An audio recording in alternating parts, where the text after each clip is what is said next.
దసరా హిందువులకు అతి ముఖ్యమైన పండుగ. దశ విధాలైన పాపాలను హరించేది కనుక దసరాగా వాడుకలోకి వచ్చింది.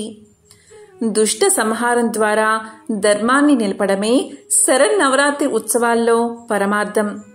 మరి ఈ సంవత్సరం దసరా నవరాత్రులు ఏ తేదీన ప్రారంభమై ఏ తేదీతో ముగుస్తున్నాయి? దసరా పండుగ ఏ తేదీన వచ్చింది? అమ్మవారు 9 రోజులు కూడా ఏ అవతారాల్లో మనకు దర్శనమిస్తుంది? ఆయా రోజుల్లో అమ్మవారికి ఏ రంగు చీర కట్టాలి? ఇంకా అమ్మవారికి ఏ నైవేద్యాన్ని పెట్టాలి? అమ్మవారిని ఏ పువ్వులతో పూజించాలి? ఏ స్తోత్రాలతో అమ్మవారిని ప్రసన్నం చేసుకోవాలో వివరంగా ఇప్పుడు ఈ వీడియోలో తెలుసుకుందాం. ప్రతి సంవత్సరం దసరా నవరాత్రులు ఆశ్వయుజ శుద్ధ పాడ్యమి రోజు ప్రారంభమై ఆశ్వయుజ శుద్ధ దశమితో ముగుస్తాయి. అంటే 10 రోజుల పాటు ఈ దసరా నవరాత్రులు అనేవి మనం జరుపుకుంటాం. దుర్గాదేవి అమ్మవారు ఒక్కొక్క రోజు ఒక్కో అవతారమెత్తి మహిషాసురుడు అనే రాక్షసుణ్ణి 9వ రోజు సంహరిస్తుంది. దీనికి గాను చెడుపై మంచి సాధించిన విజయానికి గుర్తుగా అమ్మవారిని పూజించి ఎంతో ఉత్సాహంతో దసరా పండుగని మనం జరుపుకుంటాం. ఈ 10 రోజులు కూడా అమ్మవారు ఒక్కొక్క అవతారంలో మనకి దర్శనమిస్తారు. అయితే అమ్మవారు ఉన్న ప్రాంతాన్ని బట్టి అమ్మవారి అవతారాలు కూడా మారుతూ ఉంటాయి. మీరు ఏ ప్రాంతానికి దగ్గరగా ఉన్నారో ఆయా ప్రాంతాన్ని బట్టి అమ్మవారి అవతారాల్లో అమ్మవారిని పూజించుకోవచ్చు. ఈ సంవత్సరం అంటే 2024వ సంవత్సరం దేవీ నవరాత్రులు అక్టోబర్ 3వ తేదీన మొదలై అక్టోబర్ 11వ తేదీ ముగుస్తాయి. మొత్తం 9 రోజుల పాటు ఈ దేవీ శరన్నవరాత్రులు జరుగుతాయి. మరుసటి రోజు అంటే అక్టోబర్ 12వ తేదీన దశమి. ఈ రోజే విజయదశమిగా జరుపుకుంటారు. మొత్తం కలిపి 10 రోజుల పండుగ. మొదటి రోజు విజయవాడలో ఇంద్రకీలాద్రిపై అమ్మవారిని శ్రీ బాలా త్రిపుర సుందరీదేవిగా అలంకరణ చేస్తారు. శ్రీశైలంలో అమ్మవారిని శైలపుత్రీదేవిగా అలంకరణ చేస్తారు.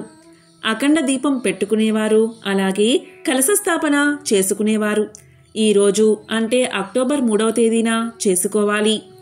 అక్టోబర్ 3, 2024 గురువారం రోజున కలశ స్థాపన చేసేవారు, అఖండ దీపం పెట్టుకునేవారు వాటిని స్థాపించుకుని నవరాత్రి పూజలు ప్రారంభించాలి. ఈ రోజున పూజ నిర్వహించుకోవడానికి శుభ సమయం ఉదయం 5:06 నుంచి 9:48 లోపు పూజను చేసుకోవాలి.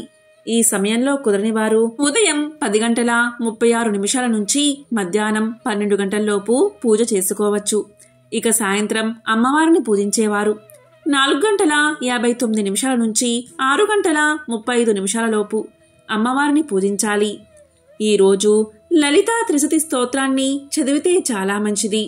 అలాగే లలిత అష్టోత్తరాన్ని, లలిత సహస్రనామాలు కూడా పఠించాలి. అదేవిధంగా ఈరోజు మంత్రాలు పఠిస్తే కూడా చాలా మంచిది. ఈరోజు చల్లని వస్తువులు అస్సలు తినకూడదు. ఈ రోజున శ్రీ బాలా త్రిపుర సుందరీదేవికి బెల్లం పరమాన్నం, నిమ్మకాయ పులిహార, అలాగే పెసరకట్టు పాయసాన్ని నివేదన చెయ్యాలి. అలాగే శైలపుత్రి అమ్మవారికి కట్టు పొంగలి నివేదన చెయ్యాలి. ఈరోజు అమ్మవారికి లేత గులాబీ రంగు చీర సమర్పించాలి. అదేవిధంగా అమ్మవారిని ఎర్రటి మందారాలు, ఎర్రటి గులాబీలతో పూజించాలి. ఈరోజు రవికల గుడ్డను తాంబూలంతో పెట్టి ఎవరైనా పేదవారికి గాని ముత్తైదువులకు గాని దానంగా ఇస్తే చాలా మంచిది. ఈరోజు అమ్మవారిని అర్చించడం వల్ల సంతానం కలుగుతుంది, శత్రు వినాశనం జరుగుతుంది, అన్నిటా విజయమే కలుగుతుంది, విద్యాభివృద్ధి కలుగుతుంది. ఇక 2వ రోజు విజయవాడలో ఇంద్రకీలాద్రిపై అమ్మవారిని శ్రీ గాయత్రీదేవిగా, అలాగే శ్రీశైలంలో అమ్మవారిని బ్రహ్మచారిణీదేవిగా అలంకరించి పూజిస్తారు. ఈ రోజు పూజ చేసుకునేవారు ఉదయం 5:06 నుంచి 8:15 లోపు పూజ చేసుకోవాలి. ఈ సమయంలో కుదరకపోతే ఉదయం 9:03 నుంచి 10:30 లోపు పూజ చేసుకోవచ్చు. ఇక సాయంత్రం అమ్మవారిని పూజించేవారు 4:59 నుంచి 6:35 లోపు అమ్మవారిని పూజించాలి. ఈరోజు అమ్మవారిని పూజించే సమయంలో గాయత్రీ కవచం అలాగే గాయత్రీ స్తోత్రం చదివితే చాలా మంచిది. ఈరోజు గాయత్రీదేవికి అల్లం గారెలు, నల్ల శనగలతో చేసిన గుగ్గిళ్ళు, దద్దోజనం సమర్పించాలి. అదేవిధంగా బ్రహ్మచారిణీ దేవికైతే పులిహోరను నివేదన చెయ్యాలి. ఈరోజు అమ్మవారికి నారింజ లేదా కనకాంబర రంగులో ఉండే చీరను సమర్పిస్తే చాలా మంచిది. ఈ రోజున అమ్మవారిని తామర పువ్వులతో లేదా కలువ పువ్వులతో అర్చిస్తే చాలా మంచిది. ఈరోజు వంకాయను అస్సలు వాడకూడదు. ఈరోజు ఎర్రటి గాజులను ముత్తైదులకు దానంగా ఇస్తే చాలా మంచిది. ఈరోజు అమ్మవారిని పూజిస్తే కుటుంబ సభ్యుల మధ్య సఖ్యత కుదురుతుంది. అనారోగ్య బాధలు ఉంటే అవన్నీ తొలగిపోతాయి. మనలోని తేజస్సు పెరుగుతుంది. అమ్మవారి సంపూర్ణ అనుగ్రహం లభిస్తుంది. ఇక నవరాత్రుల్లో 3వ రోజు. ఈరోజే ఆశ్వయుజ శుద్ధ తదియ. విజయవాడలో ఇంద్రకీలాద్రిపై అమ్మవారిని శ్రీ అన్నపూర్ణాదేవిగా, అలాగే శ్రీశైలంలో అమ్మవారిని చంద్రఘంటాదేవిగా అలంకరణ చేసి పూజిస్తారు. ఈరోజు ఉదయం పూజ చేసేవారు ఉదయం 7:30 నుంచి 9 గంటల్లోపు పూజ చెయ్యాలి. ఈ సమయంలో కుదరకపోతే ఉదయం 10:31 నుంచి 12 గంటల్లోపు పూజ నిర్వహించాలి. ఇక సాయంత్రం అమ్మవారిని పూజించేవారు సాయంత్రం 4:59 నుంచి 6:35 లోపు అమ్మవారిని పూజించాలి. ఈరోజు అమ్మవారిని పూజించేటప్పుడు అన్నపూర్ణ స్తోత్రాన్ని, అన్నపూర్ణ అష్టకాన్ని చదివితే చాలా మంచిది. ఈరోజు తరిగిన వస్తువులను అస్సలు వాడకూడదు. ఈరోజు దద్దోజనం అలాగే కట్టు పొంగలిని నివేదన చెయ్యాలి. ఇక చంద్రఘంట అమ్మవారికి కొబ్బరి అన్నాన్ని నివేదన చెయ్యాలి. ఈరోజు అమ్మవారికి పసుపు లేదా గంధం రంగు చీరను సమర్పిస్తే చాలా మంచిది. ఈ రోజున అమ్మవారిని మల్లెపూలతో పూజిస్తే చాలా మంచిది. ఈ రోజున మీ శక్తి కొలది పేదలకు, అనాథలకు సంతర్పణ చేస్తే చాలా మంచిది. ఈ రోజున అమ్మవారిని అర్చించడం వల్ల ధనధాన్యాలు వృద్ధవుతాయి. దేనికి మనకు లోటు అనేదే ఉండదు. వాక్శుద్ధి, బుద్ధి వికాసము, సమయస్ఫూర్తి లభిస్తాయి. అమ్మవారి సంపూర్ణ అనుగ్రహం లభిస్తుంది. ఇక 4వ రోజు ఆశ్వయుజ శుద్ధ చవితి. విజయవాడ ఇంద్రకీలాద్రిపై అమ్మవారిని శ్రీ లలితా త్రిపుర సుందరీదేవిగా, శ్రీశైలంలో అమ్మవారిని కూష్మాండదేవిగా అలంకరించి పూజిస్తారు. ఈరోజు ఉదయం పూజ చేసేవారు 5:06 నుంచి 12:35 మధ్య పూజ చేసుకోవాలి. ఇక సాయంత్రం పూజ చేసుకునేవారు సాయంత్రం 6 నుంచి పూజ చేసుకోవచ్చు. ఈ రోజున పూజ చేసే సమయంలో లలితా అష్టోత్తరం చదివితే చాలా మంచిది. ఈ రోజున లలితాదేవికి దద్దోజనం, బెల్లం పరమాన్నం, పెసర బూరెలు నివేదన చెయ్యాలి. అలాగే కూష్మాండాదేవికి చిల్లులేని అల్లంగారెలు నివేదన చెయ్యాలి. ఈ రోజున అమ్మవారికి బంగారు రంగు చీరను సమర్పించాలి. ఈ రోజున అమ్మవారిని ఎర్రటి గులాబీలతో లేదా ఎర్రటి కలువలతో అర్చించాలి. అలాగే అమ్మవారి శ్రీచక్రానికి కుంకుమతో పూజిస్తూ లలిత అష్టోత్తరం లేదా లలితా సహస్రనామాలు పఠించాలి. ఈరోజు మీ శక్తి కొలది లలితా సహస్రనామ పుస్తకాలను ఎంతమందికి పంచగలిగితే అంతమందికి పంచండి. ఇలా చేస్తే అమ్మ అనుగ్రహం మీకు లభిస్తుంది. ఈరోజు అమ్మవారిని పూజించడం వల్ల అఖండ కీర్తి, సకల ఐశ్వర్య ప్రాప్తి లభిస్తుంది. దుఃఖాలు, కష్టాలు తొలగిపోయి అమ్మవారి అనుగ్రహం కలుగుతుంది. ఇక దేవీ నవరాత్రుల్లో 5వ రోజు. విజయవాడ ఇంద్రకీలాద్రిపై అమ్మవారిని శ్రీ మహాచండీదేవిగా, శ్రీశైలంలో అమ్మవారిని స్కందమాతగా అలంకరించి పూజిస్తారు. ఈరోజు ఉదయం పూజ చేసుకునేవారు ఉదయం 5:55 నుంచి 7:30 లోపు పూజ చేసుకోవాలి. ఈ సమయంలో కుదరకపోతే ఉదయం 9:01 నుంచి 12 గంటల్లోపు పూజ నిర్వహించుకోవాలి. ఇక సాయంత్రం అమ్మవారిని పూజించేవారు 5:49 నుంచి 6:35 లోపు అమ్మవారిని పూజించాలి. ఈరోజు పూజ చేసేటప్పుడు శ్రీ మహాచండీ స్తోత్రాన్ని అలాగే శ్రీ మంగళచండికా స్తోత్రం అష్టోత్తరం పారణ చేస్తే చాలా మంచిది. ఈరోజు ఏకభుక్తం ఉండాలి. ఈరోజు అమ్మవారికి పులిహార, బెల్లం పరమాన్నం, వడపప్పు, చలిమిడి నివేదన చెయ్యాలి. ఈరోజు స్కందమాతకు దద్దోజనం నివేదన చెయ్యాలి. ఈరోజు అమ్మవారికి పసుపు లేదా బంగారు వర్ణంలో ఉన్న చీరను సమర్పిస్తే చాలా మంచిది. ఈరోజు అమ్మను పసుపు రంగు పువ్వులతో పూజించాలి. ఈరోజు బ్రాహ్మణులకు స్వయం పాకం లేదా దక్షిణతో కూడిన తాంబూలం ఇస్తే చాలా మంచిది. ఈరోజు అమ్మవారిని పూజిస్తే శత్రు భయమనేదే ఉండదు. కుటుంబం మంగళకరంగా ఉంటుంది. ఇక నవరాత్రుల్లో 6వ రోజు విజయవాడ ఇంద్రకీలాద్రిపై అమ్మవారిని మహాలక్ష్మీదేవిగా, అలాగే శ్రీశైలంలో అమ్మవారిని కాత్యాయనీదేవిగా అలంకరించి పూజిస్తారు. ఈరోజు ఉదయం పూజ చేసుకునేవారు ఉదయం 7:16 నుంచి 8:17 లోపు పూజ చెయ్యాలి. ఈ సమయంలో కుదరకపోతే ఉదయం 9:05 నుంచి 12 గంటల్లోపు అమ్మవారిని పూజించవచ్చు. ఇక సాయంత్రం పూజ చేసుకునేవారు సాయంత్రం 4:52 నుంచి సాయంత్రం 6:28 లోపు అమ్మవారిని పూజించాలి. పూజ చేసుకునేటప్పుడు శ్రీం హ్రీం ఐం మహాలక్ష్మై నమః, శ్రీం హ్రీం ఐం మహాలక్ష్మై నమః అనే మంత్రాన్ని పఠించాలి. నమస్తేతు మహామాయే శ్రీపీఠేశ్వర పూజితే శంఖచక్ర గదాహస్తే మహాలక్ష్మీ నమోస్తుతే అని పఠిస్తూ అమ్మవారిని పూజించాలి.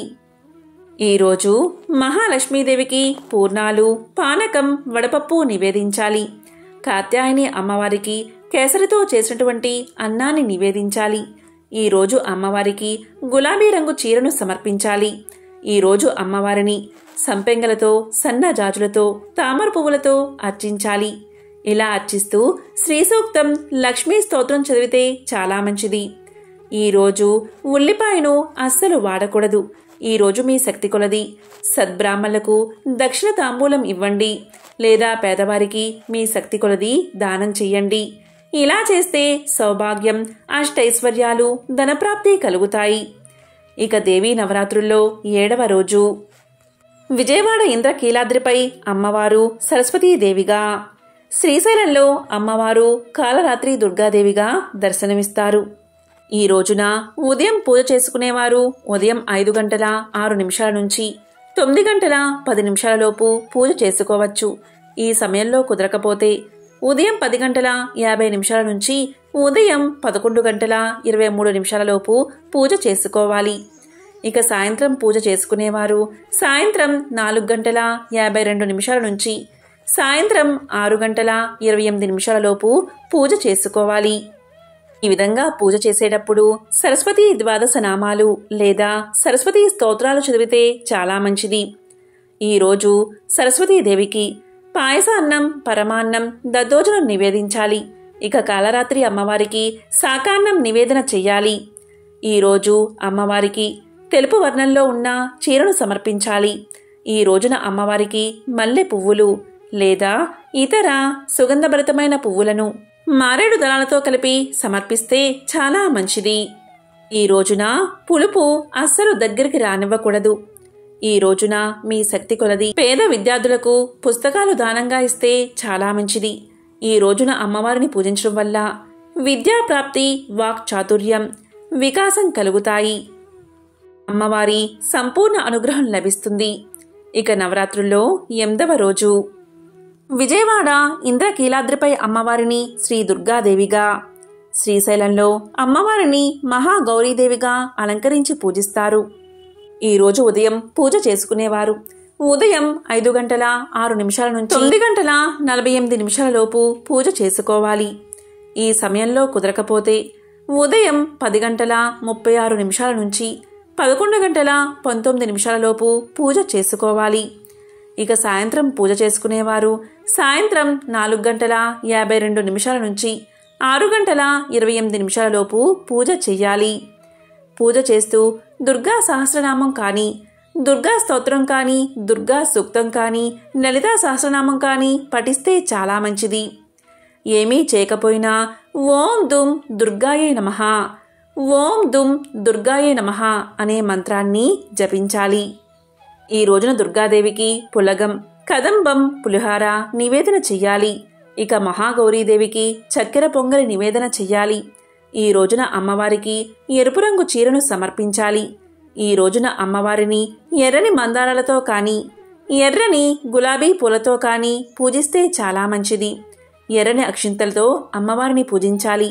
ఈ రోజున ముత్తైదులకు ఎవరికైనా ఎర్రటి చీరను తాంబూలంతో పెట్టిస్తే చాలా మంచిది. ఈ రోజున అమ్మవారిని పూజించడం వల్ల శత్రువులపై విజయం కలుగుతుంది. భూత ప్రేత పిశాచ బాధలు తొలగిపోతాయి. దుష్ట శక్తులను అమ్మవారు నాశనం చేస్తుంది. ఇక నవరాత్రుల్లో 9వ రోజు విజయవాడ ఇంద్రకీలాద్రిపై అమ్మవారిని శ్రీ మహిషాసుర మర్దినీదేవిగా, అలాగే శ్రీశైలంలో అమ్మవారిని సిద్ధిదాత్రీదేవిగా అలంకరించి పూజిస్తారు. ఈ రోజు ఉదయం పూజ చేసుకునేవారు ఉదయం 5:06 నుంచి 8:15 పూజ చేసుకోవాలి. ఈ సమయంలో కుదరకపోతే 9:03 నుంచి 9:43 పూజ చెయ్యాలి. ఇక సాయంత్రం అమ్మవారిని పూజించేవారు సాయంత్రం 4:52 నుంచి 6:28 అమ్మవారిని పూజించాలి. ఈరోజు అమ్మవారిని పూజిస్తూ చండీ సప్తసతి ఖడ్గమాల చదివితే చాలా మంచిది. ఈరోజు అమ్మవారికి చింతపండు పులిహార, గారెలు, పానకం, వడపప్పు నివేదన చెయ్యాలి. అలాగే సిద్ధిదాత్రి అమ్మవారికి పాయసాన్ని నివేదించాలి. ఈరోజు కాఫీ రంగు కానీ, ముక్కుపుడు రంగులో ఉండే చీర కానీ, ఎరుపు రంగులో ఉండే చీరను కానీ అమ్మవారికి సమర్పిస్తే చాలా మంచిది. ఈరోజు అమ్మవారిని నల్ల కలువలతో కానీ, వివిధ రకాలైన పరిమళభరితమైన పుష్పాలతో కానీ పూజిస్తే చాలా మంచిది. ఈరోజు ఒక సద్బ్రాహ్మణుడికి స్వయంపాకాన్ని ఇవ్వాలి. ఈరోజు అమ్మవారిని పూజిస్తే ధైర్యం లభిస్తుంది, విజయమే వరిస్తుంది, ఆపదలన్నీ తొలగిపోతాయి. ఈరోజు ఆయుధ పూజ, పుస్తక పూజ చెయ్యాలి. ఈరోజు ఏకభుక్తం చేస్తే చాలా మంచిది. ఇక నవరాత్రుల్లో 10వ రోజు ఇంద్రకీలాద్రిపై అమ్మవారిని శ్రీ రాజరాజేశ్వరీదేవిగా, శ్రీశైలంలో అమ్మవారిని భ్రమరాంబికాదేవిగా అలంకరించి పూజిస్తారు. ఈరోజు ఉదయం పూజ చేసుకునేవారు ఉదయం 7:30 నుంచి 9 అమ్మవారిని పూజించాలి. లేదా ఉదయం 10:31 నుంచి 12 అమ్మవారిని పూజించాలి. ఈరోజు అమ్మవారిని పూజించేటప్పుడు సప్తసతీ స్తోత్రాన్ని కానీ, లలితా సహస్రనామం కానీ పఠిస్తే చాలా మంచిది. ఈరోజు ఏమీ చేయకపోయినా ఓం శ్రీం రాజరాజేశ్వరి మాత్రే నమః, ఓం శ్రీం రాజరాజేశ్వరి మాత్రే నమః అనే మంత్రాన్ని తప్పనిసరిగా పఠించాలి. ఈ రోజున అమ్మవారికి సాకాన్నము, అలాగే మహానివేదన చెయ్యాలి. శ్రీ రాజరాజేశ్వరి అమ్మవారికి ఆకుపచ్చని చీరను సమర్పించాలి. ఈ రోజున అమ్మవారిని పుష్పాలతోటి, వివిధ రకాల పరిమళభరితమైన పుష్పాలతోటి పూజిస్తే చాలా మంచిది. కుంకుమతో అమ్మవారిని అర్చిస్తూ సప్తసతీ స్తోత్రాన్ని, సహస్రనామాలు పఠిస్తే చాలా మంచిది. ఈరోజు అమ్మవారిని పూజిస్తే అపనిందలు తొలగిపోతాయి, శక్తి సౌభాగ్యం చేకూరుతుంది, ముక్తి లభిస్తుంది, అత్యున్నత పదవి భోగాలు లభిస్తాయి. రోజు 12:52 తర్వాత, అంటే పూజ పూర్తయిన తర్వాత మీరు పీఠం లేదా కలశాన్ని కదిలించి ఉద్వాసన పలకవచ్చు. అమ్మవారి ఆశీస్సుల వల్ల మీరు, మీ కుటుంబ సభ్యులు పరిపూర్ణ ఆరోగ్యంతో అష్ట ఐశ్వర్యాలు కలిగి సుఖంగా జీవిస్తారు. ఓం శ్రీ మాత్రే నమః.